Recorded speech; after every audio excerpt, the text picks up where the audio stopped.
আজকে আমরা জানতে চলেছি কিভাবে তোমরা খুব সহজেই তোমাদের জিমেলের নেম চেঞ্জ করে নিতে পারবে। তো চলো ভিডিওটা শুরু করা যাক। প্রথমে জিমেলটা ওপেন করে নাও। ওপেন করার পরে একদম ডান পাশের উপরের কোণায় দেখো যে জিমেলের লোগোটা আছে তোমাদের, দাঁড়াও আমি তোমাদের দেখিয়ে দিচ্ছি। ওই লোগোটায় চলে যাও, এই যে এখানে চলে যাও। এখানে যাওয়ার পরে এখানে তোমাদের সব জিমেল শো করবে, যে কটা জিমেল লগ ইন আছে। এখান থেকে যেটা নাম চেঞ্জ করতে যাও সিলেক্ট করে নাও। আমিও সিলেক্ট করে নিলাম। নেওয়ার পরে আবার ডান পাশের উপরের কোণায় ওই জিমেলের লোগোটায় চলে যাও, ওখানে চলে যাও। যাওয়ার পরে এখানে দেখো ম্যানেজ ইওর অ্যাকাউন্ট, এই যে ঠিক এই জায়গাটাই দেখো ম্যানেজ ইওর গুগল অ্যাকাউন্ট, এখানে চলে যাও। এখানে চলে যাওয়ার পরে এখানে একটু লোড নেবে।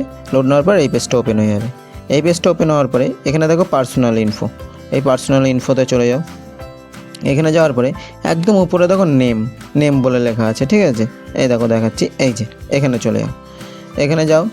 এখানে যাওয়ার পরে এই দেখো এখানে একদম উপরে আবার নেম চলে এসছে, এই রকি বলেন যে নেমটা চলে এসছে, রকি।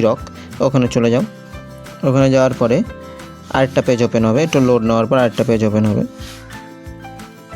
এই যে এখানে দেখো তোমার ফার্স্ট নেম আর সার নেম।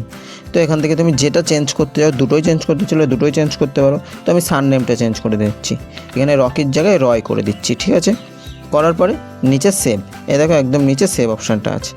এখানে ক্লিক করার পরে তোমাদের জিমেলের নেম কিন্তু সাকসেসফুলি চেঞ্জ হয়ে যাবে, ঠিক আছে? এইভাবে তোমরা খুব সহজেই তোমাদের জিমেলের নেম চেঞ্জ করে নিতে পারবে। তো ভিডিওটা যদি হেল্পফুল মনে হয় ভিডিওটাকে একটা লাইক করে দিও। আর তোমাদের এই জিমেল সংক্রান্ত যদি কোনো প্রকার কোশ্চেন থাকে তো আমাকে কমেন্টে জানাও, আমি তোমাদের সেই কমেন্টের রিপ্লাই দিয়ে হয় সলিউশন দিয়ে দেবো, না হয় তার জন্য ডেডিকেটেড ভিডিও এনে তোমাদের সলিউশন দিয়ে দেবো, ওকে? আর এরকম বাংলা ভাষায় আরও হেল্পফুল এরকম ভিডিও দেখার জন্য চ্যানেলটাকে সাবস্ক্রাইব করে পাশে থাকা বেল আইকনটাকে প্রেস করে রাখো। Thanks for